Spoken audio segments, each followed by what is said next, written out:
Good morning, students. So today's class we are supposed to discuss about two more endocrine glands.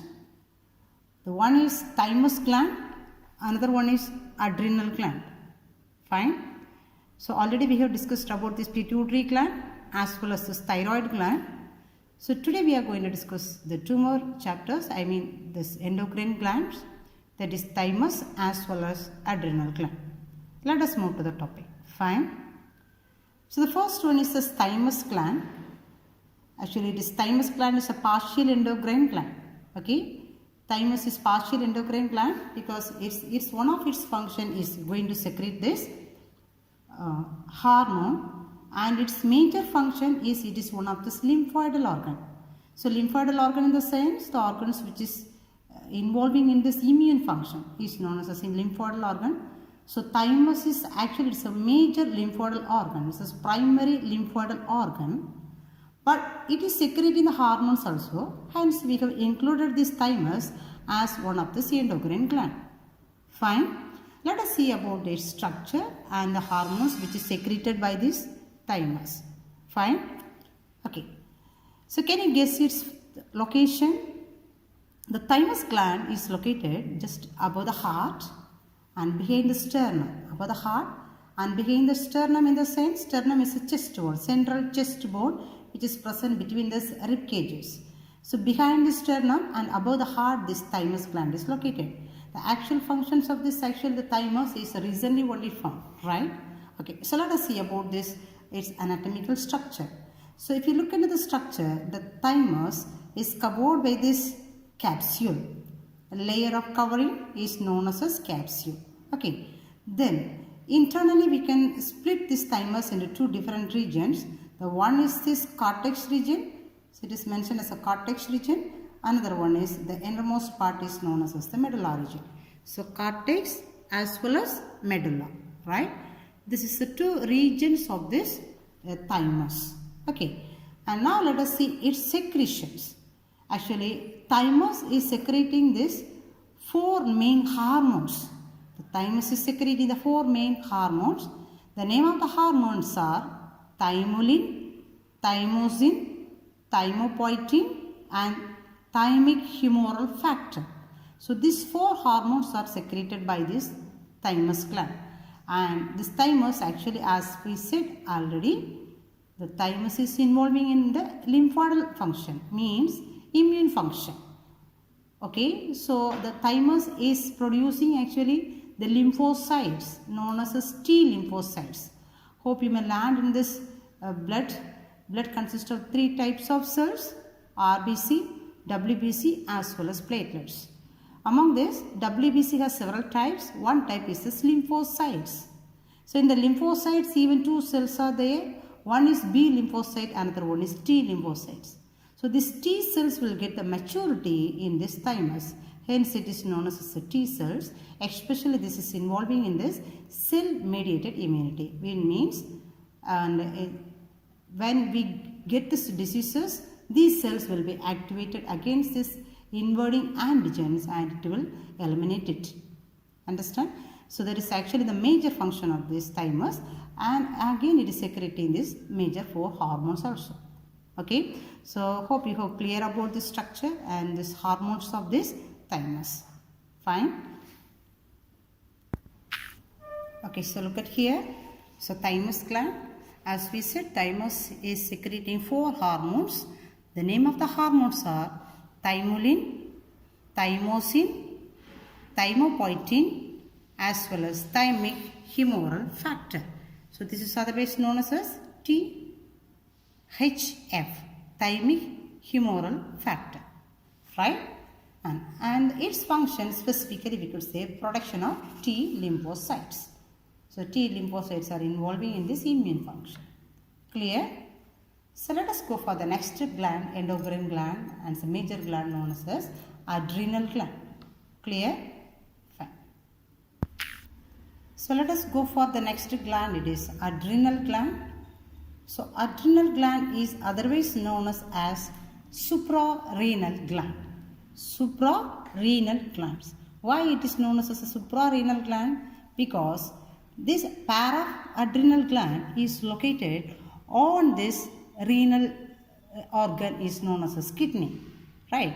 So since it's a kidney and it's adrenal gland, so the adrenal gland is located on the kidney, hence it is known as suprarenal gland, right? Okay. Now let us see regarding this structure of this adrenal gland. Okay. So this is the internal structure of this adrenal gland. If you look at this, you can see here this adrenal gland is covered with this number of layer is known as capsule, right? Capsule.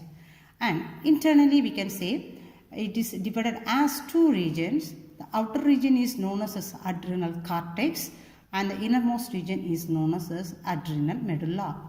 Adrenal cortex as well as adrenal medulla, right? So outer covering is capsule and it is split into two regions, outer cortex and inner medulla, right? Then if we go this outer cortex region, again this cortex is split into three zones, right? Okay, so this cortex region is again divided as three zones. That is, so this is a cross section of this adrenal gland. So the outermost region is capsule, right? And the capsule, the next region is cortex and the innermost region is this medulla. So here if you look at this here, this is capsule, then cortex and medulla. Okay. So this cortex region, as we said, it is divided again into three zones. Okay. So that is, the first zone is known as this part is known as and zona glomerulosa. Okay. Then middle part is known as zona fasciculata and the innermost region is known as zona reticularis. Okay. After the zona reticularis, it leads us as medulla. Is it clear? So if you see, look at this capture, look at this structure, outer capsule, then cortex, then medulla. So here also outer capsule, then this cortex is split as three zones like zona glomerulosa, zona fasciculata as well as zona reticularis. Then the next part is this adrenal medulla. Is it clear? Now let us see regarding this. It's hormones secreted by this adrenal cortex region as well as this adrenal medulla region and about its functions. Clear? Fine. Okay, let us see regarding this hormones of adrenal cortex and adrenal medulla. So adrenal gland, okay, adrenal gland has two regions, adrenal cortex as well as adrenal medulla. Okay, adrenal medulla region. Then this adrenal cortex, as we said, it is split into three zones, that is zona glomerulosa, zona fasciculata as well as zona reticularis. So if we look at this percentage of this each region, zona glomerulosa occupies 15%, zona fasciculata occupies 75% and zona reticularis occupies 10%, right? Okay. Now let us see this hormones which is secreted by these three layers. The first one, zona glomerulosa, is secreting the hormone mineralocorticoids. The hormones which is secreted by the zona glomerulosa, we can call this as mineralocorticoids. Fine. So if you see this example for this mineralocorticoids is, we can say as aldosterone. Aldosterone is this example for mineralocorticoid hormones. Okay. Then next layers are zona fasciculata as well as zona reticularis. So these two layers almost it is secreting the same type of hormones. So those hormones are known as glucocorticoids. Glucocorticoids. So actually the hormones which is secreted by this cortex regions are altogether it is called as corticoid hormones. Corticoid hormones. So the hormones which is secreted by zona glomerulosa is known as mineralocorticoids, and the hormones which is secreted by zona fasciculata as well as the zona reticularis is together called as glucocorticoids. So if you see this examples for glucocorticoids, the examples are cortisol, corticosterone, aldosterone, adrenal androgen, adrenal estrogen. So cortisol, corticosterone, adrenal cortex, adrenal androgen, adrenal estrogen, right? So these are the hormones is example for glucocorticoids, right? And what are the hormones secreted by this adrenal medulla? So the adrenal medulla is secreting two hormones, that is adrenaline and noradrenaline. Okay, adrenaline as well as noradrenaline. So adrenaline is otherwise known as epinephrine and noradrenaline is otherwise known as norepinephrine, right? So these two hormones are altogether it is known as catecholamines. Catecholamines, right? Catecholamines. So the hormones are epinephrine as well as norepinephrine. Fine. Now let us see regarding the functions of this glucocorticoid as well as the mineralocorticoid, then this adrenal medulla. Fine. So let us see the functions of this glucocorticoids. The first function is the glucocorticoid hormones, especially it is involving in gluconeogenesis process.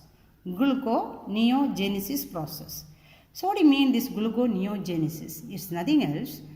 Actually, this glucocorticoid hormones is mainly involving in the carbohydrate metabolism. So what do you mean carbohydrate metabolism? Carbohydrate is a complex process. During these metabolic activities, this carbohydrate will be converted into glucose, right? Especially these glucocorticoids is involving in this glucose production, but it is from the non-carbohydrate substances. Non-carbohydrate substances means we can say lipid as well as a protein. So from the carbohydrate glucose is produced. Other than this, from non-carbohydrate substance also glucose is produced by the process of this and glucocorticoid hormones, right? So that process is known as gluconeogenesis. By lipolysis, proteolysis means splitting of lipid and splitting of protein, right? Is by this process also the glucose will be synthesized, so it is enhancing or increasing this glucose content in the body, right? Okay. Then the next function is especially the cortisol. Do you remember cortisol is one of this example for glucocorticoid. So this cortisol is maintaining this cardiovascular function as well as a kidney function. What do you mean cardiovascular function? Cardiovascular in the sense that especially heart as well as the blood vessels. Functions will be maintained by this cortisol and the kidney function also. Excretory function also will be maintained by this cortisol. Fine. Then the next one, it involves in anti-inflammatory reaction. Anti-inflammation process in the sense allergic reactions we could say, or swellings and paining. So if that process is there in the body, it will against this reaction. That's why it is known as anti-inflammatory reaction, right? Okay. And the next one is it suppresses this immune function. Suppress this immune function in the sense in certain cases even over immunity also leads to some defects. So some immune function will be suppressed by this cortisol hormones, these are glucocorticoid hormones. Clear? Okay. Next one, it is stimulating this RBC production. Of course, RBC is highly essential for this oxygen transportation in the body. It is one of this blood cell and it is produced from this bone marrow. So this RBC production is enhanced by this glucocorticoid hormones. Fine? Okay. Then this hormone is otherwise known as stress combat hormone. Or combat meaning we can say tolerance. It is stress tolerance hormone or stress combat hormone we can say. So during this stressful situation, and this the persons may be when they are under any stress, this balancing the body as per that the body functions will be balanced because of this glucocorticoid hormones, right? So these are all the main activities or functions we can say which is carried out by this glucocorticoids. Fine? Okay. So let us go for the next function. It is the functions of mineralocorticoids. Especially one of this example we said for this mineralocorticoid hormone, that is aldosterone. Right? So let us see its functions. So especially it is regulating mineralocorticoid hormones mainly involving in this minerals. It will act over on minerals. But glucocorticoid hormones main function, it is increasing the glucose contents, right? So mineralocorticoid, it will act over the minerals, and that's why the first point it is mentioned, it is regulating water as well as electrolyte balance. Electrolytes means the minerals which is present in the body which is carrying this electric charges is known as electrolytes. So sodium, potassium, chlorine we could say, right? So this water content as well as this electrolytic minerals will be balanced by this, regulated by these mineralocorticoid hormones. Fine. Okay. And the next one is aldosterone stimulate reabsorption of sodium and water. So where is the place where this reabsorption takes place? Of course it is in this kidney. Kidney tubules do this reabsorption function as well as this excretory function. So these useful substances will be reabsorbed and it is sent to the body again, and the substances should be eliminated, will be excreted by the tubules. Am I right? So especially this aldosterone is stimulating this reabsorption process, especially the ions, sodium and water. Understand? When the substance is coming to this kidney to eliminate, this aldosterone is stimulating this reabsorption of this sodium and water, and it will be released into the body. Fine? Okay. And this next function is, it is eliminating this potassium as well as phosphate. So the same kidney tubule is doing this elimination functions also. The toxic substances as well as this and salt will be eliminated by this kidney tubules, which will be enhanced by this hormone, actually aldosterone. Fine. So that's why it could maintain this osmotic pressure as well as the blood pressure, right? So that's why aldosterone could maintain this osmotic pressure of this body as well as this blood pressure of this body. Fine. And at last we can say mainly it is involving in this hair growth in the body, especially in this armpit region, or we could say as axillary region or reproductive regions. So in this body hair, so everything. So hair production will be influenced by this hormone aldosterone. Is it clear? So that is about the hormonal functions of glucocorticoid as well as the mineralocorticoids. So both will be secreted by this adrenal cortex. Is it clear?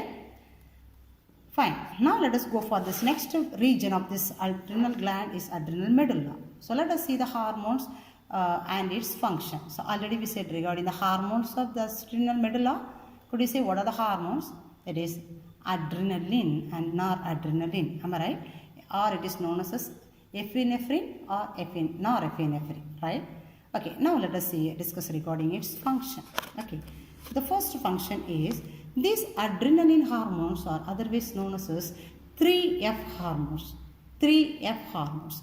Why it is known as 3F hormones in the sense the 3Fs are the expanded form of this 3F are and fight, flight and fright. So fight, of course you know, flight you know, and fright you know, right? So when the person is facing any one situation, any one emergency situation or any stressful situation, or when they face any one situation, they could undergo the three situations. They could face these three situations. Either they will face the situation, that we can say as this fight, or they will escape from the situation, that we can say as a flight, or they will scare about the situation, that is known as a fright. So these three situations or this three tendency will be provided by this and adrenal medulla region, especially the hormones catecholamines, or we can say adrenaline. Understand the point? So that's why it is known as 3F hormones. Is it clear? Okay.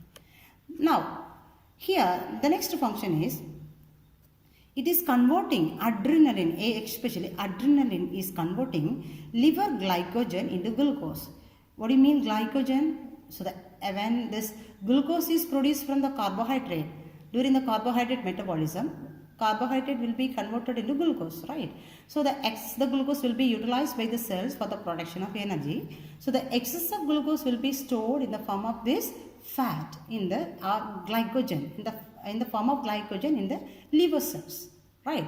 So when this body is in this need of this glucose, this adrenaline will convert this liver glycogen into glucose.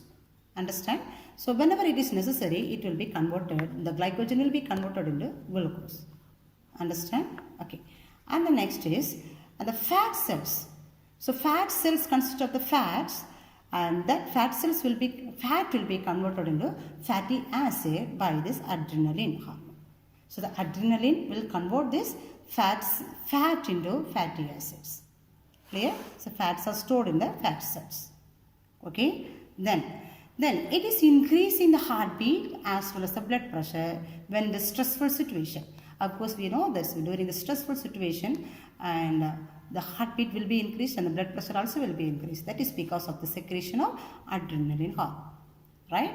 Then it is stimulating the smooth muscles to decrease blood flow, especially in the visceral arteries. So then in the visceral arteries, in the minute arteries, the blood flow should be in a limited level. So that's why it is stimulating the smooth muscles to decrease this blood flow.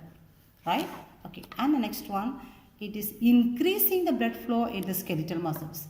So blood flow will be increased in the skeletal muscles. That's why it is stimulating this growth of this. It is stimulating this metabolic rate of the skeletal system as well as the cardiac muscles as well as the nervous system. So it is increasing this, metabolic rate. So since it is increasing the blood flow, oxygen supply will be more, the nutrient supply will be more. That's why the metabolic rate also will be increased, especially in the skeletal system and cardiac muscles as well as in the nervous system also. Right? So this is the functions which is carried out by this adrenaline. So hope you understood. So today we discussed about this thymus as well as adrenal gland, and thymus structure and its hormones, then adrenal gland, its structure and its regions, its hormones and its functions. Right? So hope we will cover it before this next class. So we can meet in the next class until that. Fine. Thank you.